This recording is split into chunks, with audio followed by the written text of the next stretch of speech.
fazer uma oração então para começar? Em nome do Pai, do Filho e do Espírito Santo. Amém. Ave Maria, cheia de graça, o Senhor é convosco. Bendita sois vós entre as mulheres, e bendito é o fruto do vosso ventre, Jesus. Santa Maria, Mãe de Deus, rogai por nós, pecadores, agora e na hora de nossa morte. Amém. Nossa Senhora da Aparecida, Rainha do Brasil, rogai por nós. Em nome do Pai, do Filho e do Espírito Santo. Amém. Pessoal, sejam todos muito bem-vindos. É mais uma aula do Centro Dom Bosco. O tema da aula de hoje é Ecoteologia da Libertação, que é um tema que a gente já falou no CDB quando ainda era na outra sala um pouquinho menor do que essa, a época do Sínodo da Amazônia, né, para tentar explicar qual que era a chave, né, entender qual que era a chave que explicava um documento elaborado por membros da igreja, onde basicamente se condenava a evangelização dos povos, feito durante o descobrimento do Brasil e da América, e a diversas menções à tal da Mãe Terra, né, um documento elaborado por bispos da Igreja Católica. E a gente resolveu repetir o tema, falar mais uma vez de ecoteologia, por conta do que aconteceu nas últimas semanas na Igreja do Brasil com relação à campanha da fraternidade. Então, foi revelado, né, se é que já não estava mais revelada, uma crise no clero brasileiro, sobretudo entre os bispos, que chegaram a permitir que uma pastora protestante, abortista, elaborasse um documento que guiaria as consciências católicas durante o tempo da Quaresma. Então, não sei se vocês lembram, mas a última campanha ecumênica da fraternidade foi sobre o cuidado com a casa comum, que tem tudo a ver com esse tema de hoje de ecoteologia da libertação.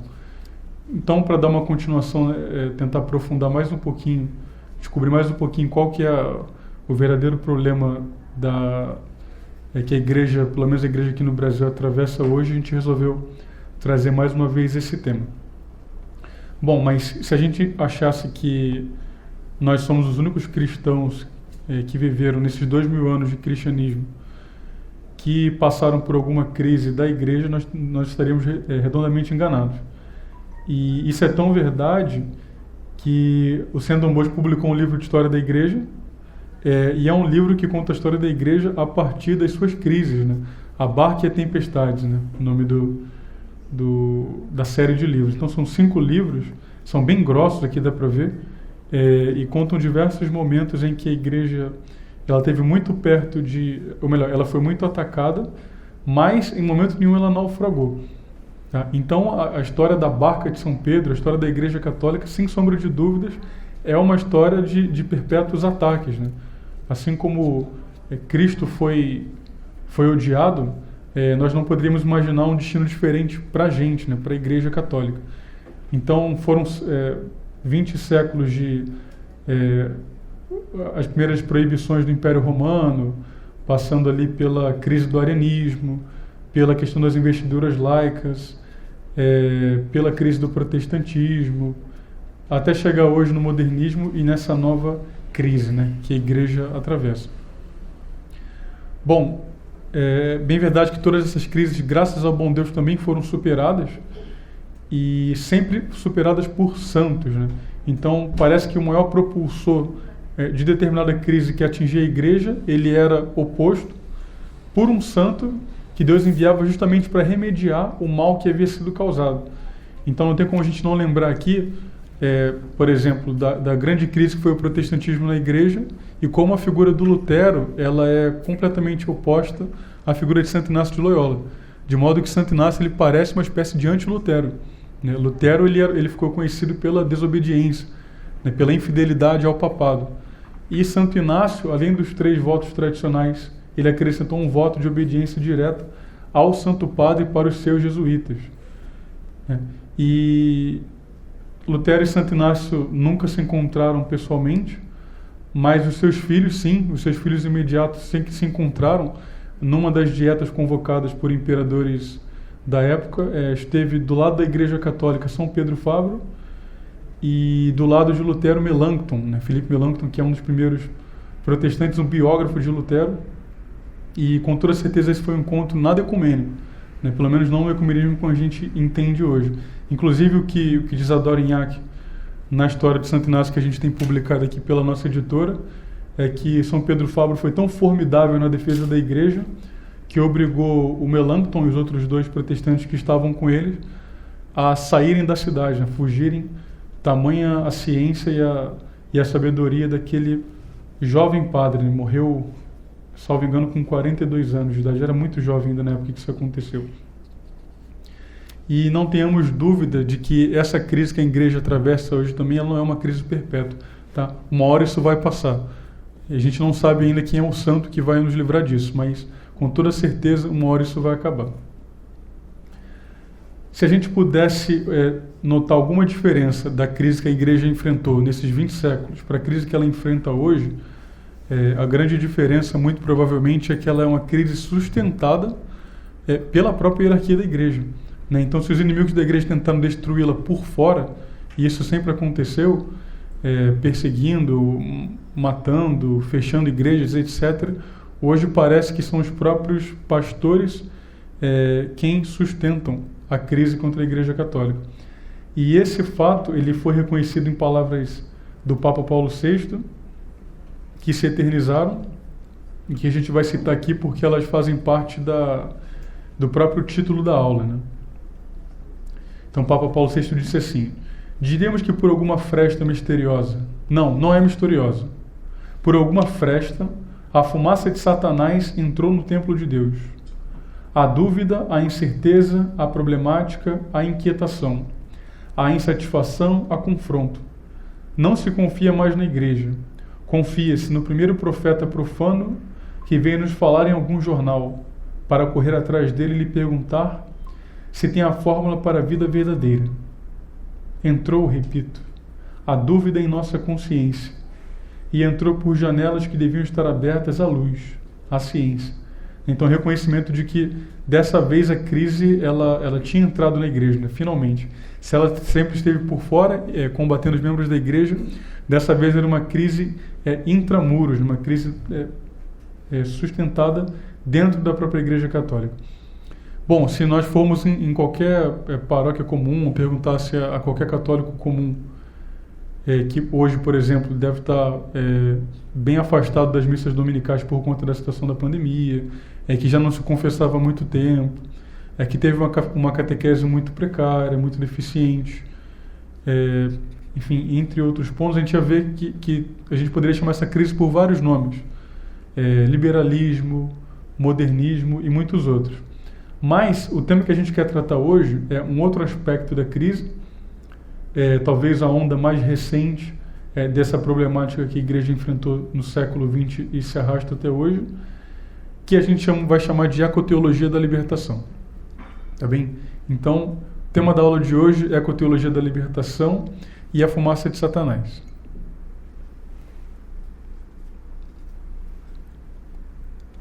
Vocês devem lembrar que no ano passado vazou uma carta que tinha sido assinada por mais de 150 bispos do Brasil contra o governo federal e o presidente da República, e depois a carta não foi divulgada, não foi divulgada, enfim, acabou depois vazando o nome dessas pessoas, né? A maioria eram bispos do norte e do nordeste do país, alguns já bispos eméritos, mas era uma carta de peso, porque era uma carta assinada por mais de 150 bispos do Brasil. Tem um trecho aqui da carta que eu escolhi citar para vocês, prestem atenção. É dever de quem se coloca na defesa da vida posicionar-se claramente em relação a esse cenário de pandemia. As escolhas políticas que nos trouxeram até aqui e a narrativa que propõe a complacência frente aos desmandos do governo federal não justificam a inércia e a omissão no combate às mazelas que se abateram sobre o povo brasileiro. Mazelas que se abatem também sobre a casa comum, uma palavra para a gente gravar, ameaçada constantemente pela ação inescrupulosa de madeireiros, garimpeiros, mineradores, latifundiários e outros defensores de um desenvolvimento que despreza os direitos humanos e os direitos da Mãe Terra. Tá bem? Então, a primeira coisa que a gente tem para anotar, a carta começa assim, perdão, a carta não, esse trecho que eu citei. É dever de quem se coloca na defesa da vida posicionar-se. Vocês devem lembrar que em 2018 houve 2 dias de audiência da DPF 442 no Supremo Tribunal Federal para discutir legalização do aborto em claro crime de usurpação de competência do Poder Legislativo. Não houve carta de 158 bispos em repúdio ao Supremo Tribunal Federal. Então, quando fala que é dever de quem se coloca na defesa da vida posicionar-se, parece que naquela época não era. Tá? É duro falar essas coisas, mas a gente ligou para vários bispos e para conseguir que um ou outro se posicionasse foi um tormento. Parecia que a gente estava pedindo alguma coisa para eles impossível. Então, nunca houve uma manifestação geral quanto houve no ano passado. E o segundo ponto é que vocês vão se lembrar que durante vários e vários meses do ano passado, as igrejas estiveram fechadas e o povo ficou sem acesso à missa e sem a participação dos sacramentos. Vocês vão lembrar disso, né? Inclusive tem cidades agora que estão fechando de novo. Vocês lembram de alguma carta assinada por 158 bispos pela reabertura das igrejas? Né? Isso não aconteceu. Tá? Então eles não se juntam para defender o sagrado direito das pessoas em uma situação de pandemia onde muita gente morrerem em estado de graça e irem para o tribunal de Deus com a assistência dos sacramentos. E vocês também não vão se lembrar de nenhuma carta para defender a vida da criança indefesa no útero da mãe por conta dos desmandos do Supremo Tribunal Federal.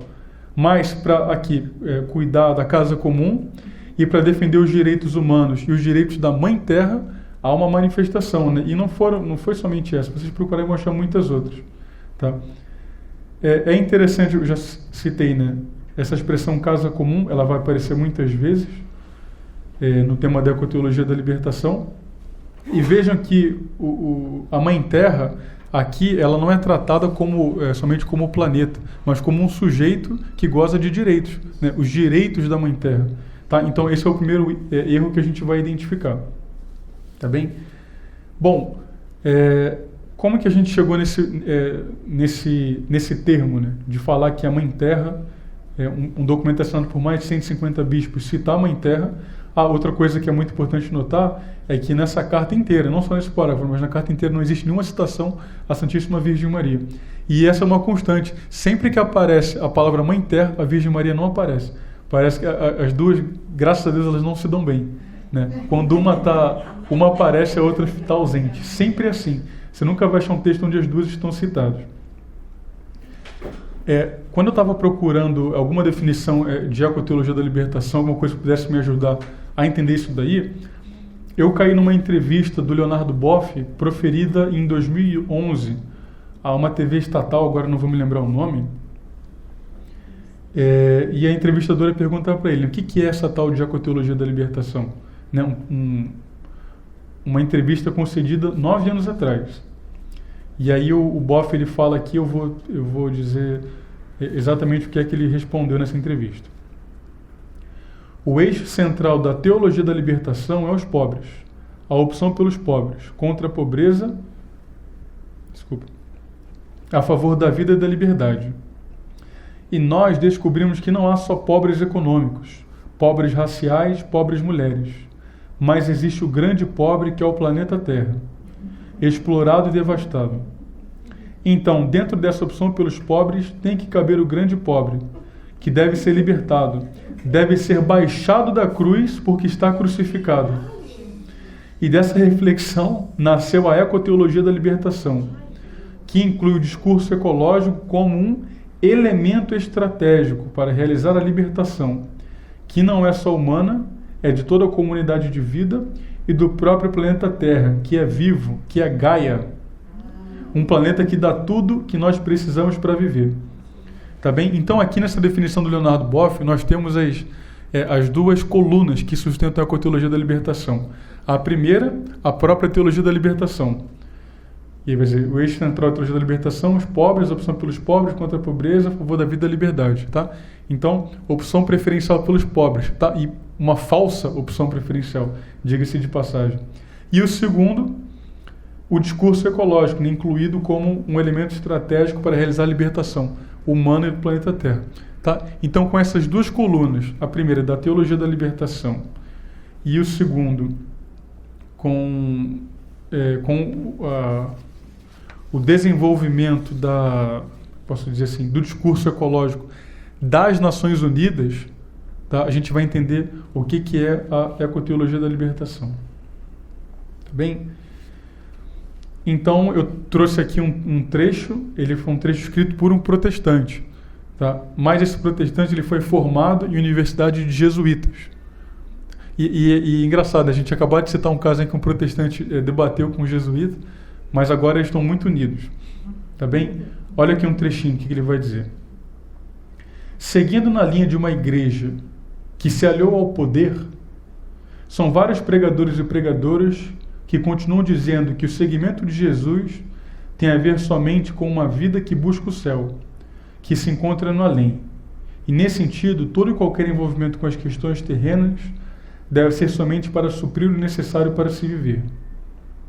Ao mesmo tempo, são vários os discursos que colocam que as mazelas do mundo são da vontade de Deus, que tem o intuito de que as pessoas cheguem ao arrependimento e à conversão de seus caminhos.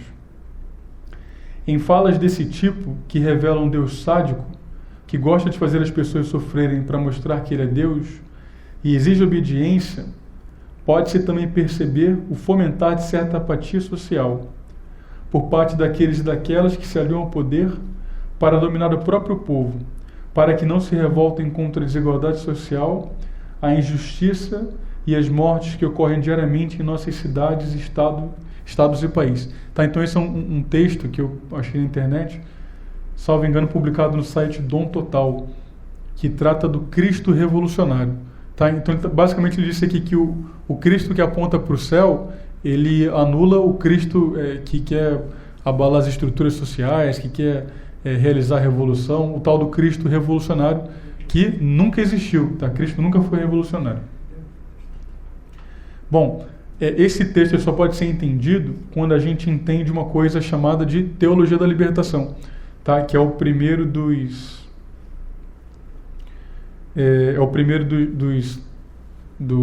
das colunas que a gente escolheu aqui para tentar explicar a ecoteologia da libertação. Bom, a teologia da libertação é basicamente uma leitura marxista do Evangelho, tá bom? Mas o marxismo, ele sempre foi uma coisa condenada pela Igreja Católica. E para provar que não é o Lucas, não é o Centro Dom Bosco que está falando, mas o próprio magistério da Igreja, a gente trouxe aqui uma encíclica do Papa Pio XI, chamada Divini Redemptoris, sobre o comunismo ateu. Então, algumas partes da encíclica a gente vai dar uma lidinha. Então, começa aqui, no segundo parágrafo já. Depois da miserável queda de Adão, como consequência dessa mácula hereditária, começou a travar-se o duro combate da virtude contra os estímulos do vício. E jamais cessou aquele antigo e astuto tentador de enganar a sociedade com promessas falazes. É por isso que, pelos séculos afora, as perturbações têm sucedido umas às outras, até a revolução dos nossos dias, a qual ou já surge furiosa, ou pavorosamente ameaça atear-se em todo o universo, e parece ultrapassar em violência e amplitude todas as perseguições que a Igreja tem padecido, a tal ponto que os povos inteiros correm perigo de recair em barbárie.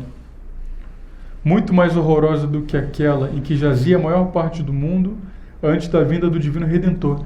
Então o Papa faz um alerta que essa é uma revolução que parece ultrapassar todas as outras, inclusive toda a barbárie que havia antes da encarnação do Verbo.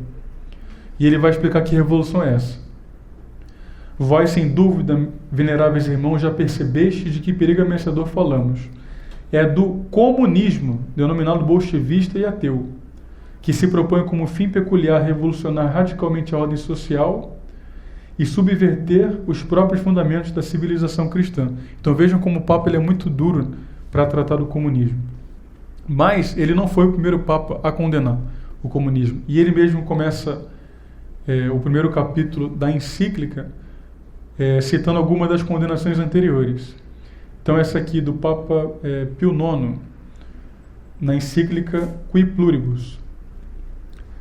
Para que tende essa doutrina nefanda do chamado comunismo, sumamente contrária ao próprio direito natural, a qual, uma vez admitida, levaria à subversão radical dos direitos, das coisas, das propriedades, de todos e da própria sociedade humana. E também o Papa Leão XIII, na encíclica Quod Apostolite Muniris. E aí muito mais duro, né? Peste mortífera, que invade a medula da sociedade humana e a conduz a um perigo extremo. Tá? Então é uma coisa que está na tradição da igreja, a condenação do marxismo. Tá? Nunca deveria haver uma doutrina marxista, uma chave de leitura dos evangelhos que fosse marxista. E a gente chega aqui no segundo capítulo, nos parágrafos 8, 9 e 10, existem algumas tentativas de explicar o que é o comunismo.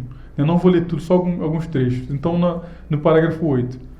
A doutrina comunista que em nossos dias se apregou de modo muito mais acentuado que outros sistemas semelhantes do passado, apresenta-se sob a máscara de redenção dos humildes. Tá? Então, aquele pseudo-ideal da opção preferencial pelos pobres. É um pseudo-ideal de justiça, de igualdade e de fraternidade universal. E aí o Papa segue, né? Não vamos ler tudo para não cansar. Então, no parágrafo 9, mais uma vez. Ora, a doutrina que os comunistas em nossos dias espalham, proposta muitas vezes sob aparência capciosa e sedutora, funda-se de fato nos princípios do materialismo, chamado dialético histórico, ensinado por Karl Marx, de que os teóricos do bolchevismo se gloriam de possuir a única interpretação genuína.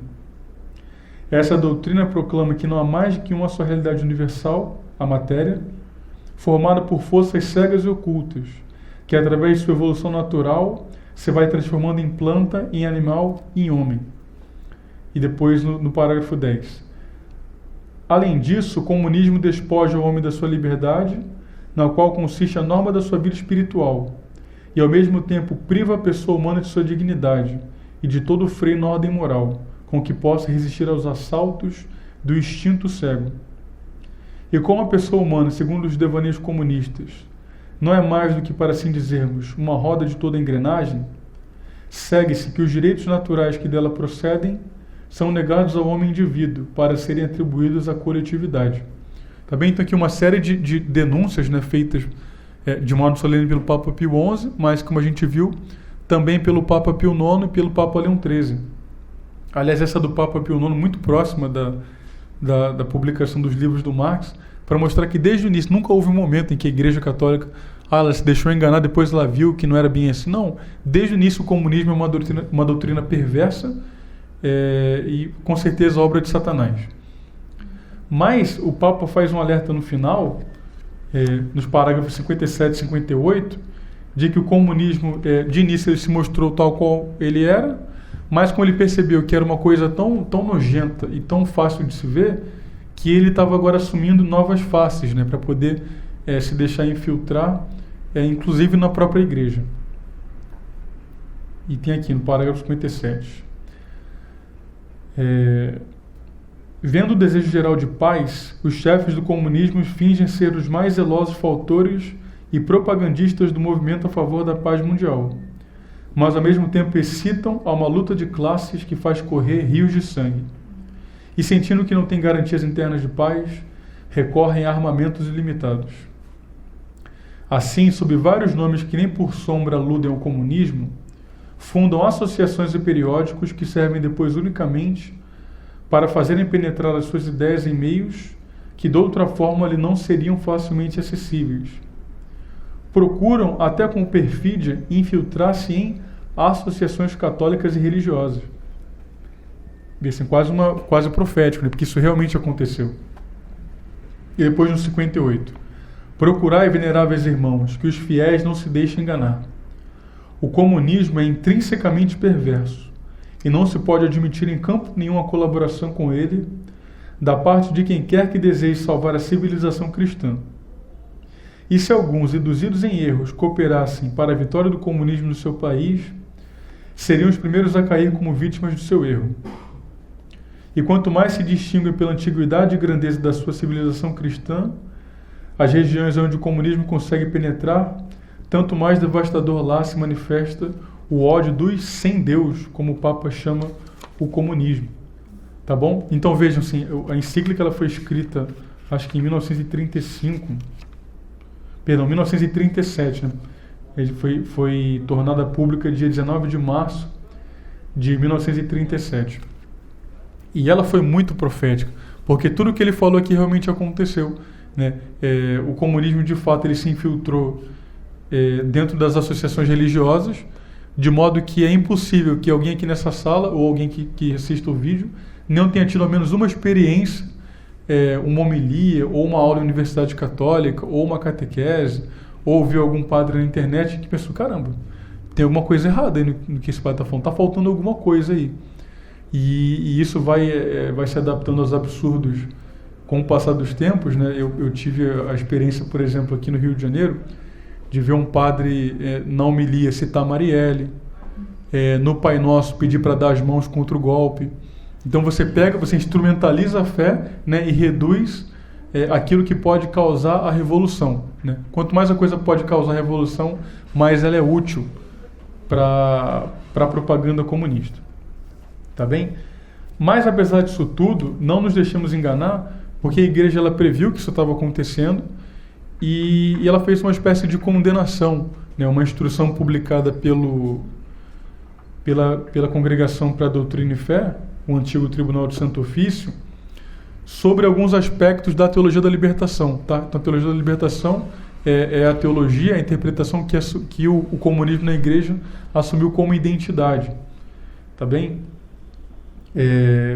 Então, eu peguei aqui só um trechinho também dessa instrução. Ela foi publicada em 1984. Muito próximo, inclusive, da publicação de um livro do Leonardo Boff, que lhe rendeu um chamado para responder ao que ele tinha escrito no livro Igreja, Carisma e Poder, 3 anos depois. Então está assim. A presente instrução tem uma finalidade mais precisa e mais limitada.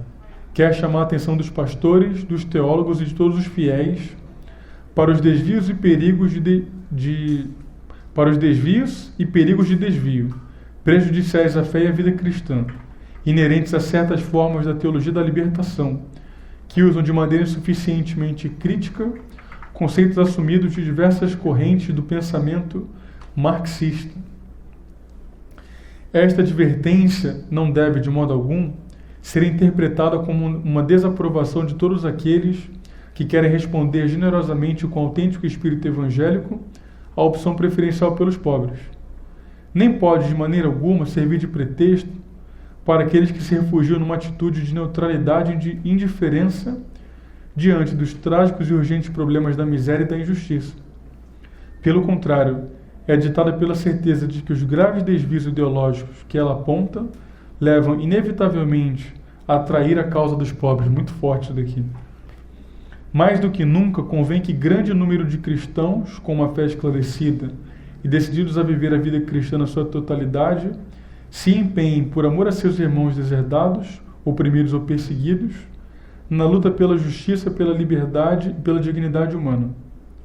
Hoje, mais do que nunca, a Igreja propõe-se condenar os abusos, as injustiças e os atentados à liberdade onde quer que elas aconteçam e quaisquer que sejam seus autores, e lutar com seus próprios meios pela defesa e promoção dos direitos do homem, especialmente na pessoa dos pobres. Tá? Então, a instrução ela é feita para o seguinte, né?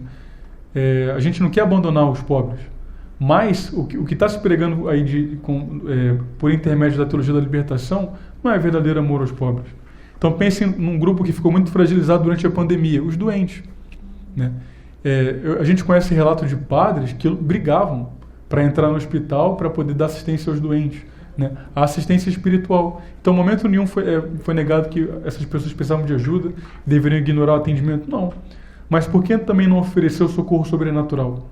Então, nesse sentido que a gente diz que a teologia da libertação acaba por trair os pobres, porque é um falso amor, né? Porque não é reflexo do amor divino. É um amor tão humano que acaba se tornando quase demoníaco, né? Então, são as pessoas que acham que estão ali ajudando os irmãozinhos pobres, os excluídos, mas que não tem um pingo de caridade sobrenatural. Tem um padre de São Paulo, não vou falar o nome dele, mas todo mundo aqui sabe quem que é, que foi pego aí, foi visto com um martelo, quebrando as coisas ali debaixo da ponte, aquelas pedras pontiagudas para poder ajudar os moradores de rua. Será que esse padre, depois que ele fez tudo isso, ele pegou uma cadeira, sua estola roxa, começou a confessar esses irmãos? Será que isso aconteceu? Eu tenho quase certeza que não. Não vi, pode ser que tenha acontecido. Mas pela pessoa que fez, a gente sabe que é muito difícil que isso aconteça. Tá bem? Então, é praticamente a morte do amor sobrenatural. Você põe em evidência um amor meramente humano, mas que em nada reflete o amor sobrenatural. Então, a coisa não acontece, né? Não é o que São Francisco de Assis faria, por exemplo. Tá bem? Então, a gente pode resumir assim a história da relação do marxismo com a Igreja Católica. Sempre foi uma doutrina condenada pela Igreja, nenhum Papa se deixou enganar pelo que a doutrina marxista pregava. E vimos as condenações do Papa Pio IX, Papa Leão XIII e uma solene do Papa Pio XI. Entretanto, como se estivesse profetizando um mal que estaria por vir, o Papa Pio XI também admitiu que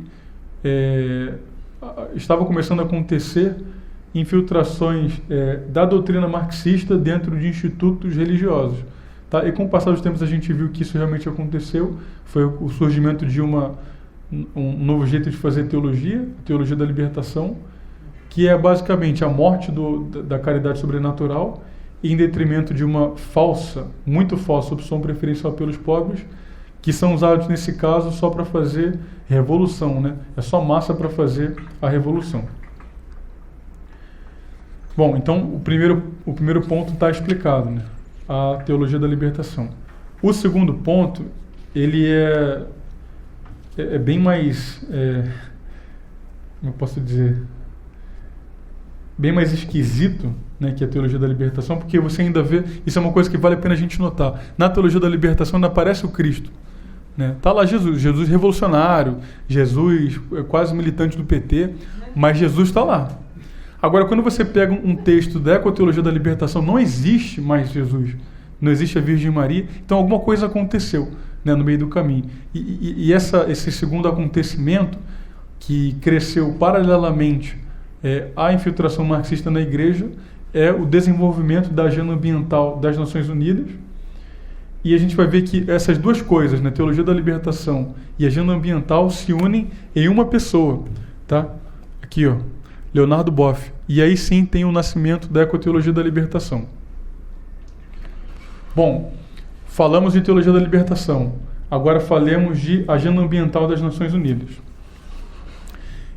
O primeiro, talvez o grande acontecimento que marca o nascimento dessa agenda ambiental é a publicação de um artigo em 1971 chamado Uma Terra Somente, né, um olhar para o planeta.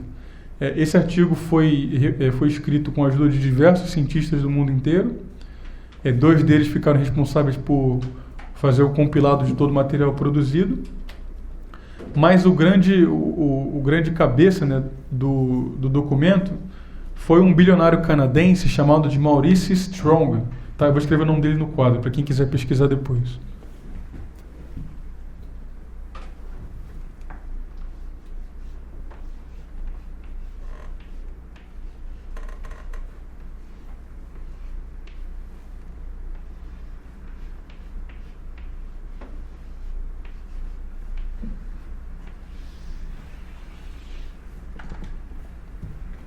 Tá aí, Maurice Strong. Um bilionário canadense envolvido com petróleo e etc. Ele começa esse artigo agradecendo ao dinheiro da Fundação Ford, que sem ela não teria sido possível fazer esse documento. Mas o que importa é a gente saber que esse é o primeiro documento da história que relata o estado do planeta Terra. Então tudo que a gente tem sobre o mundo vai quebrar no meio, vai acabar a água, não sei, tudo isso é a partir de 1971, com a publicação desse artigo. Tá? Em 1972 acontece a primeira Conferência das Nações Unidas para tratar do tema do meio ambiente, né? É a Conferência de Estocolmo, na Suécia, se não me engano. E após o evento, fica-se acordado de se criar um organismo internacional subordinado às Nações Unidas, e que vai concentrar, né, a defesa no planeta Terra a nível mundial. Tá? Esse é o PNUMA, né? Programa das Nações Unidas para o Meio Ambiente. E para primeiro chefe executivo, primeiro diretor do programa, foi escolhido justamente o Maurice Strong. É bom? Então ele começa aí a vida dele de defesa do meio ambiente com o cargo mais importante do assunto. Tá bem? Bom, em 1976 acontece uma segunda conferência. Eu não sei se essa teve caráter mundial, mas foi uma conferência grande também. É a Conferência de Vancouver. Tá? E nessa conferência, um índio chamado Thomas Baniatia, uma coisa assim, pertencente à tribo dos Hopi, que é uma tribo originária lá da região dos Estados Unidos, ele procede uma cerimônia de cura do planeta Terra. Tá? E isso é uma coisa importante para a gente destacar, que eu não sei se alguma vez alguma Assembleia da ONU já começou com a celebração da Santa Missa, né? Mas como a cerimônia de cura do planeta Terra já começou. Tá? E isso a gente só pode entender como infiltração do paganismo no organismo internacional. Mas ele faz um discurso no meio da cerimônia de cura que vale a pena a gente falar aqui também. Ele fala o seguinte, ó.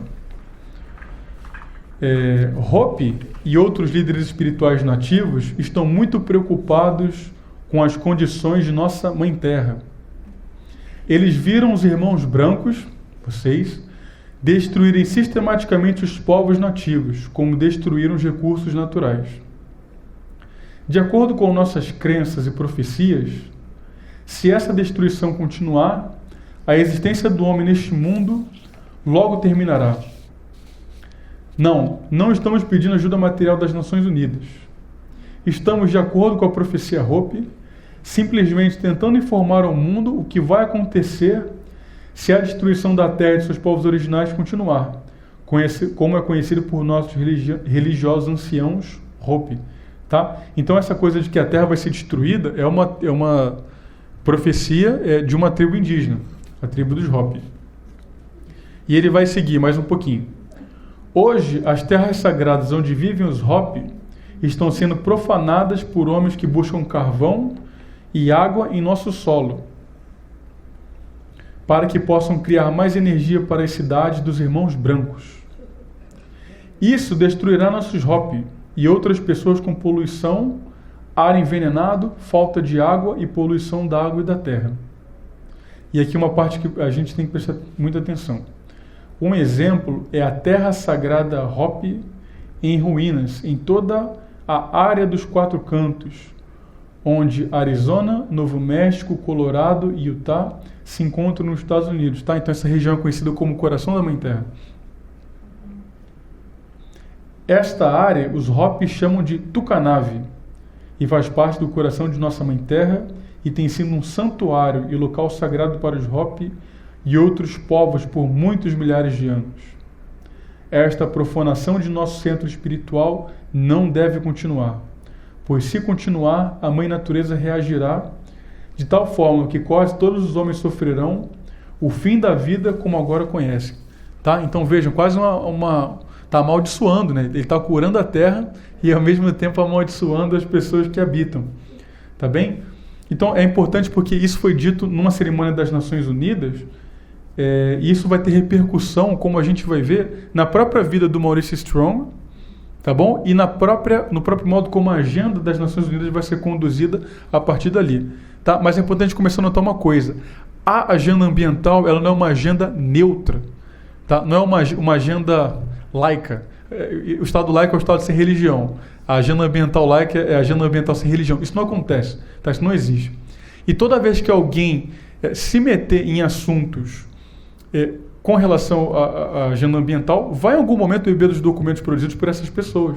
Tá? E vai ter que aceitar os termos delas. Tá? Então é muito difícil que alguém hoje fale de meio ambiente sem falar de casa comum, sem falar de Mãe Terra. E esse foi um equívoco cometido, inclusive, pelo Santo Padre, a gente vai ver depois, na Laudato Si, que começa no seu primeiro parágrafo fazendo uma citação à Mãe Terra. Tudo bem que aqui ele faz uma citação no sentido de um trecho de um poema de São Francisco de Assis, que não morreu sem saber que havia América, e portanto sem saber que havia uma Mãe Terra, mas parece pelo menos uma imprudência. Você começar uma carta com uma terra no primeiro parágrafo. Os ecoteólogos vão ficar felizes da vida. Caramba, ó, o Papa falou, as portas estão liberadas. Mas sigamos. Né? Esse trecho que a gente acabou de ler aqui do discurso do Thomas Baniakia é de 1976. Bom, em 1977, o Maurice Strong e a sua esposa, eles adquirem um território de 2 milhões de hectares nos Estados Unidos. E justamente o território que corresponde às fronteiras do Arizona, Novo México, Colorado e Utah, que eram onde se acreditava que ficava o coração da Mãe Terra. E o que a Hannah Strong vai dizer? Né? Isso é um outro lugar para pesquisar, chama-se Manitou Foundation. Manitou é uma entidade que se acredita que existe, que vive na Amazônia e que traz a chuva. Né? Então, ela disse que ela estava sobrevoando a área e a família estava cansada de morar no Canadá e queria achar um novo lugar para viver. E quando ela passou por essa região, onde fica o coração da Mãe Terra, ela sentiu para ela, assim, pô, é ali que eu tenho que morar. E aí eles vão para aquela terra, começam a habitar ali, e aparece um místico da nova era, chamado de Glenn Anderson. E ele fala para ela assim, olha, eu estava esperando você chegar aqui. E aí o Glenn Anderson conduz ela para as montanhas, e ela relata que ela jejuou por 4 dias e 4 noites. E o Grande Espírito se comunicou com ela e falou que ela deveria procurar o líder dos Hopi, né, dessa tribo, que era a tribo dona do pedaço. E eu não consigo acreditar que ela não sabia. Ah, jura? Ela estava na conferência de 76 ouvindo o índio falar que ele era o coração da Mãe Terra. Mas ela é conduzida então aos anciãos, né? Os anciãos começam a discutir e falam que ela tinha sido, como assim, se tivesse sido escolhida para fazer parte de uma profecia, né? Que ali naquele lugar seria reconstruído o mundo, né? Seria um projeto de paz mundial, tá bem? E aqui que eles começam a fazer? Eles começam a convidar diversas religiões, né, para habitar. Então, se vocês olharem na internet hoje, essa é uma região onde convivem diversos monges de diversas tradições religiosas, inclusive carmelitas. Existem carmelitas nesse lugar, tá bom? E ali eles convivem numa grande paz mundial, soltando pombos brancos e outras coisas, fazendo grandes festas, dançando e cantando ao som de Caetano Veloso, uma grande festa, né? E o curioso é que ela diz isso numa entrevista, né? Isso aqui, na verdade, é uma maquete, né? O meu marido está lá fora, ele está mostrando como a coisa tem que acontecer, né? Lá fora, que ela diz na presidência do Programa das Nações Unidas para o Meio Ambiente. Mas você precisa ter um exemplo, né? Então aqui é o exemplo, é assim que vai ser, né? Nós servimos de exemplo para que ele possa mostrar para o mundo. Então, o que é que leva a gente a crer, sabendo disso? Bom, que aquilo ali foi montado, né, aquela grande convivência entre as religiões, para que servisse como exemplo para um projeto que seria tocado a nível mundial, tá? E esse índio aí, o Thomas Baniakia, ele chega a relatar, né, que teria que se construir um grande centro onde todas as religiões pudessem conviver, pudessem fazer a mesma celebração, tá bom? Em menor ou maior grau, as Nações Unidas aceitaram esses termos. Isso realmente aconteceu. Tá bem? Bom, em 1992 acontece o grande evento das Nações Unidas, né, do Programa para Meio Ambiente. Curiosamente aconteceu aqui nessa cidade do Rio de Janeiro, que é o ECO 92. Né? Então era uma ideia de reunir líderes mundiais para criar uma estratégia a nível global para salvar o planeta Terra, tá bom? Nesse evento compareceu o Maurice Strong, compareceu o Gorbachev também, e compareceu o nosso querido frade Leonardo Boff. Tá? Então, para quem não sabe, Leonardo Boff estava proibido de ensinar nessa época, ele não poderia ensinar, não podia dar palestra. Se ele quisesse ensinar, ele tinha que se mudar, se eu não me engano, para as Filipinas. E ele foi lá e deu uma palestra, falou no evento, condenou o Papa, condenou outras coisas, mas tinha um cardeal, se eu não me engano, o núncio apostólico também compareceu ao evento e falou com ele: caraca, você não aprende, você não pode falar em público, você não sabe o que é obediência, não? E aí o que o Leonardo Boff falou respondeu: bom, então a partir de agora eu deixo de ser religioso e eu passo a viver como Jesus Cristo, que não era sacerdote, não era religioso, era leigo da tribo de Davi, e ele se diz ali que ele se desfaz das vestes dele, que eu já acredito que nem usava naquela época. Tá bom? Então esse evento marca o definitivo afastamento do Boff da Igreja Católica. Bom, ficou um compromisso para esse evento, que era criar um documento, né, que nortearia dali em diante uma espécie de novo despertar da humanidade. Tá? No final das contas, esse documento não foi produzido. Mas as pessoas não queriam sair dali, as pessoas que eu digo os poderosos, né, sem pelo menos a intenção de produzir no futuro um documento que guiasse a humanidade num novo despertar, onde a Terra não seria mais tão ultrajada. Esse documento é a Carta da Terra. Tá bom? E foi escolhida uma pessoa para representar cada país.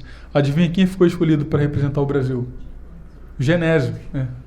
Foi o Genésio, ou Leonardo Boff. Tá bom? Então, nos 2 anos seguintes, houve diversas reuniões e tudo mais, começou a se debater, e isso construiu um documento. Tá? O documento da Carta da Terra, ele foi publicado em 2000, 8 anos depois da Eco 92, e ele... Não se fugiu a palavra, desculpa. Foi publicado no ano 2000 com a ajuda da Unesco, e tomou diversas proporções, né? Ele ganhou alcance internacional, foi adotado integralmente por diversas nações.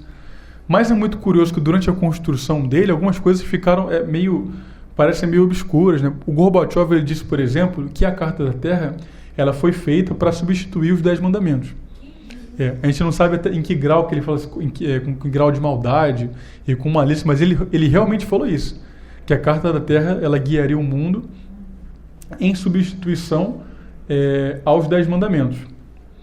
E é engraçado que eles levaram isso tão a sério que a Carta da Terra foi construída uma arca, né, chamada de Arca da Esperança, e dentro da Arca da Esperança foi colocada a Carta da Terra, né, em uma alusão à Arca da Aliança, onde ficava depositada as tábuas com os mandamentos.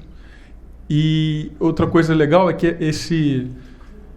essa Arca da Esperança ela foi construída com chifres de unicórnios. Então as alças para segurar a Arca da Esperança são alças feitas a partir de chifres de unicórnio.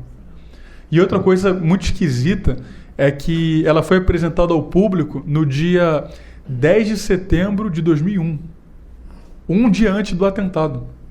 Né? Isso é muito esquisito também, com participação de membros da família Rockefeller. E ela foi levada a Nova York, à época, né? Como assim uma espécie de tentar fazer uma cura espiritual na cidade, alguma coisa do tipo, né?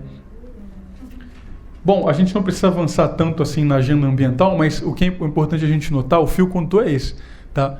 Não existe neutralidade na agenda ambiental. Tá? Ela está completamente permeada pela ideia pagã de que a Terra é um organismo vivo, não somente, como a gente viu no início daquela Carta dos Bispos, né? Carta ao Povo de Deus. Ela não somente goza de direitos, mas ela é quase um ente digno de adoração. Né? Então, esse é o grande fantasma por trás da agenda ambiental, que quase nunca aparece muito explícito, né? Sempre uma coisa muito velada. Tá bem? Mas a gente, voltando agora um pouquinho no tempo, a gente viu que o Leonardo Boff, ele compareceu à Eco 92, tá? E ele é a figura que vai unir essas duas colunas da Ecoteologia da Libertação. Ele vem como uma pessoa da Teologia da Libertação, né? E lá ele vai receber o conhecimento da agenda ambiental das Nações Unidas. Como que a gente pode notar isso? Pelos próprios livros que o Boff escreveu antes e depois da Eco 92. Então, antes da Eco 92, o que o Boff escreveu? 1974, Jesus Cristo Libertador. 1981, Igreja, Carisma e Poder, o livro que rendeu a condenação ao silêncio pelo Tribunal de Santo Ofício. E 1986, Como Fazer Teologia da Libertação. Tá? 3 livros escritos pelo Boff antes de Eco 92. Agora, depois da Eco 92, 1995, ecologia, grito da terra, grito dos pobres. 2008, ecologia, mundialização e espiritualidade. E a gente pode citar isso aqui, né? 2017, ética e espiritualidade, como cuidar da casa comum. Tá bem? Então vejam que o Boff parece ter havido uma transformação nele mesmo. Depois do século 92 ele começa a absorver um novo braço, uma nova ideologia, que é a agenda pagã ambiental das Nações Unidas. Bom, o Boff deu um discurso em 2009, foi proposto na Assembleia Geral das Nações Unidas que o dia 22 de abril não fosse mais o dia da Terra, mas o dia da Mãe Terra. Tá bom? E quem fez o discurso de apresentação foi o Evo Morales e em seguida foi o Leonardo Boff. Só gente boa. E no discurso fica muito claro, né? Muito claro que aquele Boff da teologia da libertação ou morreu ou mudou completamente de face. Tá bom? Então ele vai dizer o seguinte, ó, em nome da terra, nossa mãe, de seus filhos e filhas sofredores e dos demais membros da comunidade de vida, quero agradecer a esta 63ª Assembleia Geral da ONU por haver sabiamente aprovado esta resolução. Neste contexto, me permito fazer uma breve apresentação do fundamento que sustenta a ideia da Terra como nossa mãe. Desde a mais alta ancestralidade, as culturas e religiões sempre têm testemunhado a crença na Terra como grande mãe, Magna Mater, Inanna e Pachamama. Os povos originários de ontem e de hoje tinham e têm clara consciência de que a Terra é geradora de todos os viventes. Somente um ser vivo pode produzir vida em suas mais diferentes formas. A Terra é, pois, nossa mãe universal. Durante séculos e séculos prevaleceu esta visão até a emergência recente do espírito científico no século XVI. A partir de então, a Terra já não é mais considerada como mãe, senão como uma realidade sem espírito entregue ao ser humano para ser submetida, mesmo com violência. A mãe natureza, que devia ser respeitada, se transformou em natureza selvagem, que deve ser dominada. A Terra se viu convertida num baú cheio de recursos naturais disponíveis para a acumulação e o consumo humano. Ora, meus amigos, a gente viu então, né, que na teologia da libertação existe a figura do Cristo. Né? Pode não ser o Cristo Deus, mas pelo menos o nome está ali, Jesus. O livro do Boff, 1º, 74. Jesus Cristo Libertador. Em 81, Igreja, Carisma e Poder. A igreja estava ali, pelo menos. Agora, nisso aqui, esse discurso que eu fiz em 2009, não tem mais. Não tem mais Jesus, não tem mais igreja, não tem mais nada. Tá? Todo mundo foi completamente substituído pela ideia da casa comum, né? Como se a igreja tivesse sido substituída pela casa comum, e a ideia de Deus substituída pela ideia da Mãe Terra, Pachamama, Inanna, como ele cita aqui. Vejam que é uma alteração muito significativa, né? Num teólogo. Tá bom? Então o Boff, sem sombra de dúvidas, ele é, assim como Karl Marx é o nome principal do comunismo, sem sombra de dúvidas o Leonardo Boff, ele é a figura principal da ecoteologia da libertação. Tá? Então às vezes a gente olha aquele velhinho, inofensivo, fazendo live com Lula, não, já deixei você fazer as minhas homilias, você é a pessoa mais inteligente que eu já vi. É uma pessoa perigosa. Tá? Não, eu tenho que justificar para estar na internet. Não é perigosa em termos de violência, vai matar alguém, vai bater em alguém na rua. Eu acho que não faria isso. Mas em termos de ensino, eu vim de uma paróquia de agostinianos. Né? Pô, eu lembro que as pessoas citavam o Leonardo Boff lá como se estivessem citando o próprio Santo Tomás de Aquino, ou o Santo Afonso. Né? Era o grande... Se a gente tinha que aprender algum autor, era aquele livro lá da Águia e da Galinha, graças a Deus eu nunca li, mas era o próprio Leonardo Boff que era citado ali. Tá bom? Então é uma pessoa perigosa nesse sentido. Tá? Não dá para achar que é um velhinho inofensivo, é um louco que ninguém vai dar ouvido. Não é isso. Tá? É uma pessoa que infelizmente ainda parece ter muita influência na igreja. Ele chegou a dar uma entrevista, não lembro para quem, e ele disse que ele ajudou o Papa Francisco a escrever a Laudato Si. Esse fato nunca foi confirmado pelo próprio Santo Padre. Tá? Mas a Laudato Si, infelizmente, ela é um documento que aceita diversas vezes os termos da ecoteologia da libertação. Tá? E isso é um problema muito grave.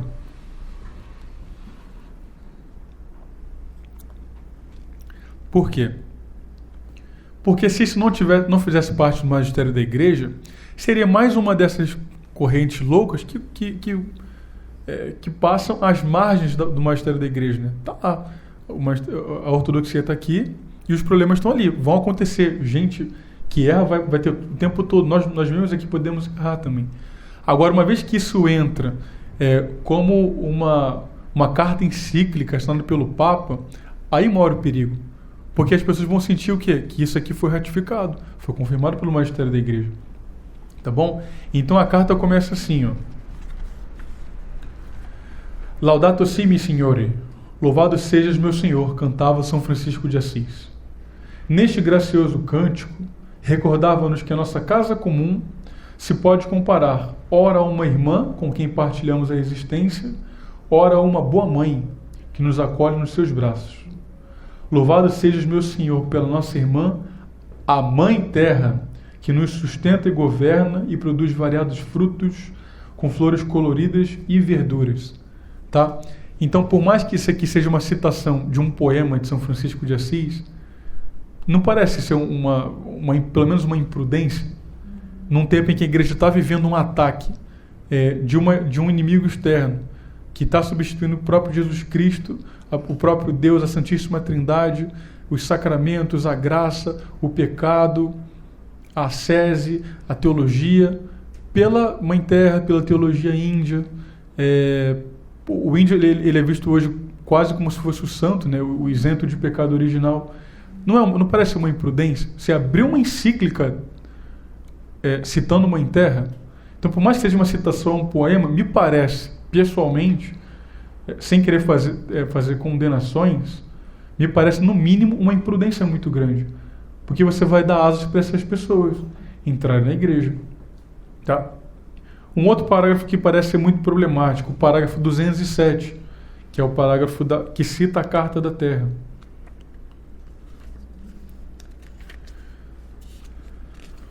Olha aqui, a Carta da Terra convidava-nos a todos a começar de novo, deixando para trás uma etapa de autodestruição, mas ainda não desenvolvemos uma consciência universal que torne isso possível. Não se esqueçam que a Carta da Terra também foi usada para deixar para trás os 10 mandamentos. Por isso, atrevo-me a propor de novo aquele considerável desafio. Como nunca antes na história, o destino comum obriga-nos a procurar um novo início. Que o nosso seja um tempo que se recorde pelo despertar de uma nova reverência perante a vida, pela firme resolução de alcançar a sustentabilidade, pela intensificação da luta em prol da justiça e da paz e pela jubilosa celebração da vida. Infelizmente, não só isso que tem na Carta da Terra. A Carta da Terra aceita, por exemplo, os termos do gênero. Né? A Carta da Terra fala que o grande problema da humanidade é o tamanho da população. Tá bem? Então, aceitar os termos da ecoteologia da libertação é aceitar uma cosmovisão que não compactua com a cosmovisão da igreja. Tá? E não tem jeito. Eu não conheço pessoa que tenha produzido material em termos de meio ambiente que não vá, em algum momento, recorrer aos documentos produzidos pelas Nações Unidas. Então a pessoa vai acabar caindo em erro. Tem um amigo nosso, Marcos, lá do Centro Anchieta, lá no Espírito Santo, que ele está escrevendo um livro agora para falar de ecoteologia, para falar da própria agenda das Nações Unidas, dessa relação do paganismo com a agenda ambiental. Mas, tirando ele, não conheço outra pessoa que faça esse trabalho. Tá bom? Então, esse que é o grande problema. Se você tentar dialogar com isso aqui, você vai cair em erros que depois ficam muito difíceis de desfazer. Isso aqui já está publicado, não tem mais o que fazer com relação a isso aqui. Tá bem? E como não foi um documento produzido dentro da própria igreja, para falar de sacramento, eu acho que nós ainda somos soberanos. Para falar de salvação, para falar de cura da alma, disso nós ainda somos soberanos. Mas isso aqui, de cuidar do meio ambiente, a igreja para de se comportar como mãe e mestra e começa a se comportar como aluna. E o professor, infelizmente, é um professor muito pervertido, que é a própria ONU, né, e os seus diversos programas. Então é muito difícil entrar no debate da agenda ambiental, seja lá o que for, sem cair nesses erros graves que atormentam as consciências dos católicos. Tá bom? Então esse que é a grande falha da ecoteologia da libertação. Ela dialogou tanto com a agenda ambiental que ela perdeu a própria identidade de católica. Tá? Não tem nada de católico nisso. Peguem depois, por exemplo, o Instrumentum Laboris do Sínodo da Amazônia, a carta final, né, a exortação apostólica. Vocês vão ver, praticamente existe um arrependimento do modo como a igreja conduziu a conversão da América. E a gente não tem motivo nenhum para se arrepender disso. Inclusive foi uma conversão muito rápida, quando comparada com a conversão da Europa, né? E foi uma coisa muito frutuosa. Entre as pessoas que vieram para o Brasil, só citando o nosso país, deixando os outros de lado, nós contamos santos, né? São José de Anchieta, os mártires. Será que aqueles mártires que morreram com Inácio de Azevedo foi tudo em vão? Eles não deveriam ter vindo para cá? Será que eles teriam morrido se a ordem fosse essa? Olha, foram parados pelo pirata francês no meio do caminho, estou indo para o Brasil evangelizar? Ah, tá bom então. Martirizou todo mundo. Será que eles tivessem dito, não, estamos indo evangelizar ninguém não, estamos indo aprender a cultuar a Mãe Terra, aprender a salvar o nosso planeta? Com certeza não teriam morrido, né? Então, esse é o outro problema, né? Além do problema grave de aceitar esses termos, a gente, basicamente a ecoteologia da libertação, no nosso caso, aqui no Brasil, por conta da Amazônia, que ainda precisa ser evangelizada, o grande problema é esse, né? Uma pessoa não vai se encorajar a largar a vida dela aqui numa cidade grande e confortável, como é Rio de Janeiro, como é São Paulo, Curitiba e etc., para ir lá na Amazônia e ensinar a verdade do Evangelho para pessoas que a própria hierarquia da igreja muitas vezes admite como se fosse quase um santo, né? Como se nós tivéssemos que aprender dele e não ele da gente. Tá bom? Esse é o grave problema da ecoteologia. Com relação à campanha da fraternidade, até onde me consta, a campanha desse ano não tratou em momento nenhum do tema da ecoteologia, mas para quem vai se lembrar, a de 2016 sim. A campanha da fraternidade de 2016 era sobre os cuidados da casa comum. E uma coisa que o Álvaro denunciou oportunamente naquele vídeo que ficou muito conhecido, já tem mais de 600 mil visualizações, é que a campanha da fraternidade não é só a quaresma. Aquilo acontece na quaresma e é proposto depois para as dioceses como forma de estudo, né? Então o conhecimento ele começa ali, mas ele vai se expandindo por todo o país. Vocês já imaginaram os tios de vocês ou sobrinhos, que são pessoas que frequentam a missa e que ouvem os avisos e que participam ativamente das paróquias, um dia chegar lá para eles uma pessoa e começar a falar disso aqui, de Pachamama, de Mãe Terra, tá? Essa não é uma realidade muito distante. Isso pode acontecer. Eu tenho um amigo que formou na mesma instituição que eu, e ele foi mandado para São Gabriel da Cachoeira quando acabou o curso, que é lá dentro da Amazônia, né? Ele falou que a situação da igreja lá era deplorável. O próprio Boff, ele chega a dizer que ele mesmo celebra missa na Amazônia. Ele celebra missa na Amazônia. Ele incentiva que os presidentes de SEB, Comunidade Eclesial de Base, façam a mesma coisa. Porque, para ele, quem preside a comunidade também preside a cerimônia religiosa, né? Ora, quem preside uma comunidade indígena? Praia do Presídio é uma praia brasileira localizada no Opa! É o ataque das Big Techs contra a gente. Quem que é o chefe da comunidade indígena? É o cacique. Então, será que o cacique vai chegar ao ponto de ver o cacique celebrando a Santa Missa? Então, é isso que está sendo colocado para a gente aqui. É uma coisa muito nova, né? Tudo isso aqui é muito recente. A Laudato Si é um documento muito recente, de 2015. Vai fazer aniversário de 6 anos. É uma criança ainda de 6 anos, né? Então, a gente está em tempo ainda de estudar isso, de alertar o máximo de pessoas possível do grande mal que pode se suceder desse novo modo de enxergar, a realidade da igreja.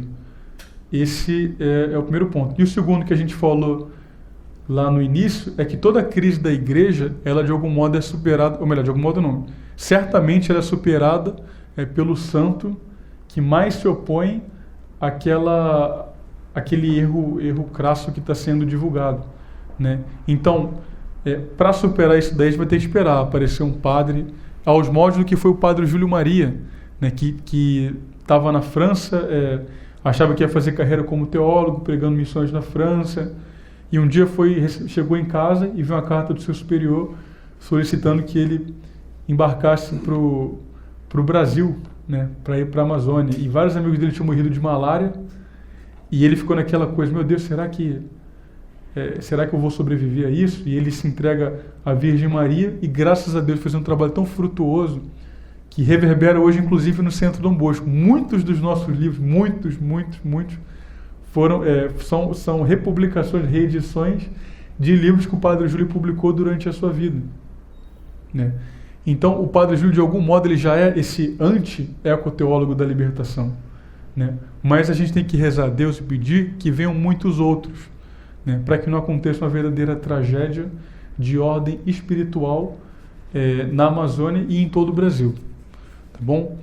Então, vamos pedir a proteção de Nossa Senhora Aparecida para que ela defenda o nosso Brasil e que ela mande a peste do erro para bem longe da nossa pátria. Em nome do Pai, do Filho e do Espírito Santo. Amém. Ave Maria, cheia de graça, o Senhor é convosco. Bendita sois vós entre as mulheres, e bendito é o fruto do vosso ventre, Jesus. Santa Maria, Mãe de Deus, rogai por nós, pecadores, agora e na hora de nossa morte. Amém. Nossa Senhora Aparecida, Rainha do Brasil, rogai por nós. Em nome do Pai, do Filho e do Espírito Santo. Amém. Tá. Pessoal, então esse tempo agora é destinado a perguntas. Se alguém quiser, pode sentar. Se alguém quiser fazer alguma pergunta, fique à vontade.